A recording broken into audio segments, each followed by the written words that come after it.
لیکن ہمارا میرا سٹانس کچھ خاص بدلا نہیں ہے ابھی بھی، کیونکہ صرف پریس کانفرنس کرنا یا یہ ایک اناؤنسمنٹ کرنا، بلکہ میں آج ہی پڑھ رہی تھی اپیرنٹلی انہوں نے وہ ایک 2 ڈے کانفرنس بھی اناؤنس کی ہے کہ ہم 2 دن کی کانفرنس کرنے جا رہے ہیں ان ایشوز کے اوپر.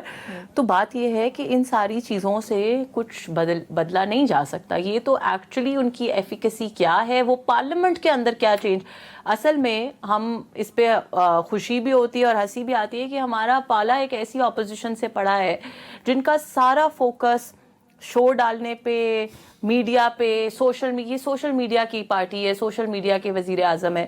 تو ان کو پارلیمان کو عزت دینی نہیں آتی. اور جب میں پارلیمان کو عزت دینے کی بات کرتی ہوں تو وہ صرف یہ بات نہیں ہے کہ یہ پارلیمان کے اندر جوتے لہراتے ہیں، کاغذ پھاڑتے ہیں، گالی دیتے ہیں، گندے اشارے کرتے ہیں. میں یہ بات بھی کرتی ہوں کہ یہ پارلیمنٹری پالیٹکس کو سمجھ ہی نہیں پائے، اور جو اس کے آگے کانسٹیٹیوشنل ریکوائرمنٹس ہیں بنانا حکومت کے خلاف، یہ پارلیمنٹری پالیٹکس نہیں ہوگی. میں وہی کہہ رہی ہوں، میں اسی پہ آ رہی ہوں نا. پی ڈی ایم نے جو کیا تھا وہ اسمبلی کے اندر کیا تھا ووٹ آف نو کانفیڈنس کے ذریعے. کیا یہ لوگ ووٹ آف نو کانفیڈنس لا سکتے ہیں موجودہ وزیر اعظم کے خلاف؟ میرا نہیں خیال. اور جب تک یہ وہ نہیں کر سکتے تو پھر شور جتنا مرضی ڈال لیں، جتنے مرضی اکٹھے ہو جائیں، جتنی مرضی پریس کانفرنس کر لے، مطلب اس کا کوئی آئی ڈونٹ تھنک کہ اس کا کوئی ریئل امپیکٹ ہے. ناٹ جسٹ دیٹ، مجھے 1 منٹ دیجیے گا. ناٹ جسٹ دیٹ، لیکن جہاں تک گورنمنٹ کو ڈفرینس آنے کی بات ہے تو میں یہ چیز بہت کلیئر کر دوں کہ گورنمنٹ جو ہے اس کے پیر الحمدللہ اتنی مضبوطی سے جمے ہوئے ہیں کہ حکومت کو گرانے کا جو آپشن ہے وہ تو آؤٹ آف کوسچن ہے. جہاں تک بات ہے ان کے شور شرابے کی، تو حکومت کو کوئی خوشی نہیں ہوتی، اور حکومت اسی لیے بارہا اس بات کا اظہار کر چکی ہے کہ اگر آپ کے کوئی جینوئن کنسرنز ہیں، ورڈ جینوئن پہ فوکس کیجیے گا، اگر آپ کے کوئی جینوئن کنسرنز ہیں تو آ کے بیٹھ کے بات کر لیں جن مذاکرات سے یہ بھاگ چکے ہیں. تو یہ I think that is already proof enough کہ ان کے کوئی جینوئن کنسرنز ہے بھی نہیں. یہ صرف شور مچانا چاہتے تو پھر ٹھیک ہے، 2-4 اور لوگوں کو وہ جس طرح وہ شور مچانے کے لیے بھانڈ اکٹھے کرتے ہیں اس طرح یہ اگر اکٹھے کر کے لوگوں کو شور ڈالنا چاہتے تو پھر ویل اینڈ گڈ کرتے رہے. ٹھیک ہے صاحب، آپ کا بھی یہی خیال ہے اس پہ کہ جو الائنس کی بات ہو رہی ہے، گرینڈ الائنس، اب ایک سٹیپ فارورڈ لے لیا پاکستان تحریک انصاف نے بھی، جی ڈی اے سے ملاقات ہو گئی، پریس کانفرنس ہو گئی، مشترکہ پریس کانفرنس ہوئی، تو یہ حکومت کے لیے کوئی تھریٹ کاز کرے گا یا نہیں کرے گا؟ دیکھیے، سب سے پہلی بات یہ کہ ہم بہت عرصے سے یہ بات کر رہے تھے کم از کم اس پلیٹ فارم سے کہ پی ٹی آئی کو اپنی اپوزیشن کے اندر پلورالٹی لانی چاہیے. ابھی تک وہ ایک، حالانکہ ہے تو وہ شاید 70-80% پاکستان کی پاپولیشن کا ان کے ساتھ ریپرزنٹیشن شاید ہو، لیکن وہ ایز اے پارٹی ایک سنگولر اینٹی ہے نا، ایک پارٹی. اگر 26 نومبر کو لاٹھی چارج ہوئی تو اس کے وہ کس کے اوپر ہوئی؟ وہ ایک پارٹی پہ ہوئی. جب اس کے اوپر احتجاج کیا تو کس نے کیا؟ وہ ایک پارٹی نے کیا.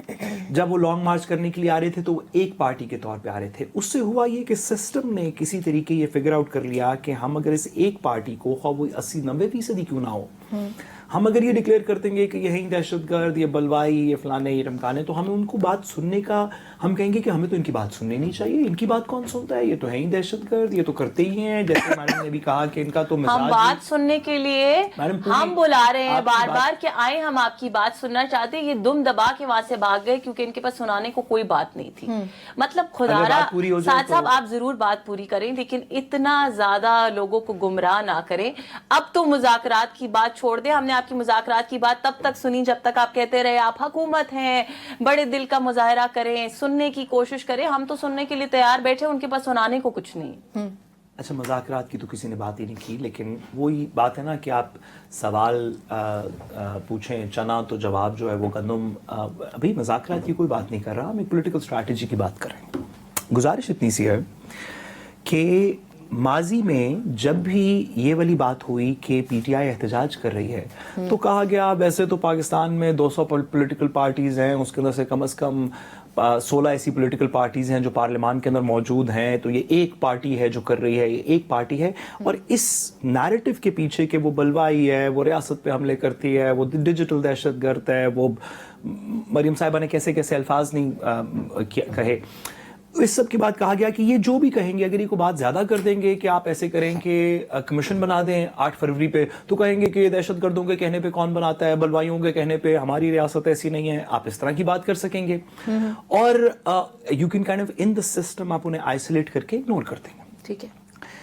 اس کے کاؤنٹر میں میری یہ ناقص سی فہم میں یہ ایک بہتر پولیٹیکل پارٹی ہے, یہ ایک بہتر پولیٹیکل اسٹریٹجی ہے کہ بے شک آپ کچھ ایسی جماعتوں کے ساتھ الائنسز کر لیں جن کے پاس آپ جتنی اسٹریٹ پاور نہ ہو. اگر مولانا صاحب جیسی کوئی الائنس ہو جس کے پاس اسٹریٹ پاور ہو تو بہت اچھی بات ہے, لیکن اگر اتنی اسٹریٹ پاور نہ بھی ہو, لیکن اگر کسی احتجاج میں, کسی 26 نومبر ٹائپ رات میں اگر ایک سے زیادہ پولیٹیکل پارٹی موجود ہوگی اور اگلے دن ایک سے زیادہ پولیٹیکل پارٹی اس پہ کمپلین کرے گی, تو میرے خیال میں اس میں وزن تھوڑا زیادہ ہوگا, یہ اپوزیشن کو مزید تقویت دے گا میرے خیال میں. اس پرسپیکٹو کے اندر یہ بڑی اچھی بات ہے کہ جی ڈی اے کے ساتھ بات ہوئی, کچھ ڈیمانڈز کرسٹلائز ہوں گی. اللہ کرے کہ جو دیگر جماعتیں جس میں اچکزئی صاحب تو ساتھ ہیں ہی ہیں, اختر مینگل صاحب, دیگر لوگ وہ بھی ساتھ ہیں, تو بڑا اچھا ہو کہ ایک کنسنسس کی ڈیمانڈز ہوں جس کے اوپر پھر بات ہو سکے, اور یہ نہ ہو کہ یہ کسی ایک بلوائی نے کہا ہے, یہ ہو کہ یہ اپوزیشن پولیٹیکل پارٹیز جن میں بہت سارے لوگ موجود ہیں انہوں نے کہا ہے. اب کسی بھی معاشرے کے اندر جو اپنے آپ کو جمہوری کہتا ہو, اس کے اندر یہ ضروری نہیں ہوتا کہ جب تک اتنے لوگ نہیں ہو جائیں گے کہ شہر کے شہر بند ہو جائیں تب تک ہم اگلے کی بات نہیں سنیں گے. آپ نے دیکھا ہے جمہوری معاشروں کے اندر کسی پرائم منسٹر کے گھر کے باہر 10 ڈاؤننگ اسٹریٹ کے باہر کہیں پہ 2 بندے ایک پلیٹ لے کے کھڑے ہوتے ہیں, تو کوئی آ کے ان سے پوچھتا ہے کہ بھئی ہم جمہوریت ہے, آپ ہمارے سٹیزنز ہیں, آپ کا کیا کنسرن ہے, ذرا اس کو ایڈریس کرتے ہیں, ہم نے غلطی کی ہے تو ہم اس کو ٹھیک کرتے ہیں, آپ نے غلطی کی ہے تو آپ کو سمجھانے کی کوشش کرتے ہیں. یہ نہیں کہتے کہ آپ بھی جائیں گے تو کیا ہو جائے گا. سوری میڈم, بات پوری ہونے دینا. میرا ایک ضمنی سا سوال ہے نا, لے اسی کے اندر اس کو بھی ایکسپلین کر دیجیے گا, کیونکہ آپ نے 10 ڈاؤننگ اسٹریٹ کی ایگزامپل دی اور لوگوں کے کوسچنز اور کنسرنز کی ایگزامپل دی, تو مجھے یہ بھی بتائیے گا کہ کیا کبھی یہ دیکھا گیا ہے جس طرح سے آپ کے کپتان اور ان کی پارٹی نے ہماری پارٹی کے متعدد لوگوں پہ حملے کیے, جس طرح کی زبان استعمال کی, جس طرح خواتین کی بے حرمتی کی, جس طرح روزہ رسول کی بے حرمتی کی, تو مجھے اس کے اوپر بھی روشنی ڈال دیجیے گا کہ اگر آپ انٹرنیشنل سٹینڈرڈ سے کمپیئر کریں تو اس کے بارے میں آپ کا کیا خیال ہے؟ سب سے پہلی بات یہ کہ خواتین پہ زیادتی کرنے کا کلیم کسی اور کے اوپر یہ والی حکومت نہیں کر سکتی. جتنی خواتین کے اوپر, ابھی پچھلے چند دنوں کے اندر یہ آپ نے دیکھ لیا, آج بھی ڈاکٹر یاسمین راشد صاحبہ کینسر کی پیشنٹ ہیں, وہ جیل میں ہیں.